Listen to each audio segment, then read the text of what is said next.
যারা ঘর দখল করে, দোকান দখল করে, রাস্তা দখল করে, সেতু দখল করে, ব্রিজ দখল করে, ফুটপাত দখল করে, তারা শুধু ওই জায়গাটাই দখল করে, শুধু মানুষের হৃদয়টাই দখল করতে পারে না। আমরা মানুষের হৃদয় দখল করে ইসলামের বিজয় সুনিশ্চিত করবো ইনশাআল্লাহ। তারা দখল করবে বাজার, তারা দখল করবে দোকান, তারা দখল করবে আমাদের হিন্দুদের উপাসনালয়, আমরা দখল করবে এই মানুষদের হৃদয়। আসল প্রতিযোগিতায় আমাদের হৃদয় দখল করা এই আন্দোলনের সাথে পৃথিবীর কোন শক্তি মোকাবেলা করতে পারবে না। সম্মানিত ভাইয়েরা, 2024 সালের জুলাই আগস্টের ছাত্র জনতার আন্দোলন হয়েছিল কোন দলের না, কোন দলের ব্যানারে হয় নাই। সুতরাং আজকে যদি কোনো দল, সেটা যদি জামাত ইসলামী হয়, সেটা যদি বাংলাদেশ ইসলামী ছাত্র শিবিরও হয়, আমি মনে করি ওই আন্দোলনকে সংকীর্ণতার বেড়াজালে আটকে দিয়ে আমাদের শহীদ আহত পঙ্গুত্ব বরণকারী ভাইদের সম্মান এবং মর্যাদার ঘাটতি করা হবে। বরং সেই ছাত্র জনতার জুলাই এবং আগস্টের গণ অভ্যুত্থান ছিল গোটা ছাত্র জনতার, এই দেশের জনগণের আন্দোলন। জনগণের আন্দোলনের ফসল তখনই সফল হবে যখন জনগণের একটা সরকার প্রতিষ্ঠিত হবে। সম্মানিত ওয়ারিবাসী, আমার শ্রদ্ধেয় সুধীমণ্ডলী, পিতৃ সমতুল্য মুরব্বিয়ানে কেরাম, ভাই বন্ধুগণ, শিক্ষক মণ্ডলী, ওলামায়ে কেরাম,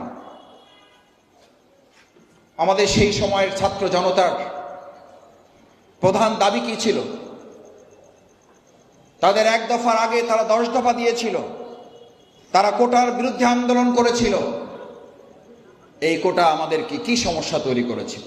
কোটার সবচেয়ে বড় সমস্যা ছিল একটা বৈষম্যহীন রাষ্ট্র নির্মাণে বাধা ছিল। বৈষম্য মুক্ত না হয়ে বৈষম্য যুক্ত একটা সমাজ বিনির্মাণ করতে চেয়েছে।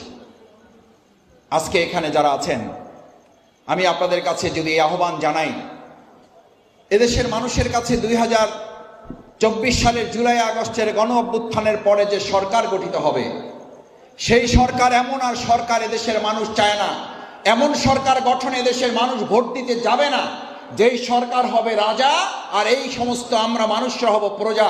রাজা প্রজার দিন শেষ, সমস্ত জনগণের বাংলাদেশ, এই স্লোগান নিয়ে আগামী দিনে দেশ তৈরি হবে। সমগ্র জনগণের বাংলাদেশ যদি হয়, তাহলে বাড়ি নির্মাণ করতে কাকে চাঁদা দিতে হবে? সমগ্র জনগণের বাংলাদেশ যদি হয়, তাহলে ভ্যানে করে যিনি সবজি বিক্রি করতে হবে, তাকে কোন ভাই ব্রাদারের কাছে মাসে, দিনে, সপ্তাহে তাকে কেন 100 টাকা দিতে হবে?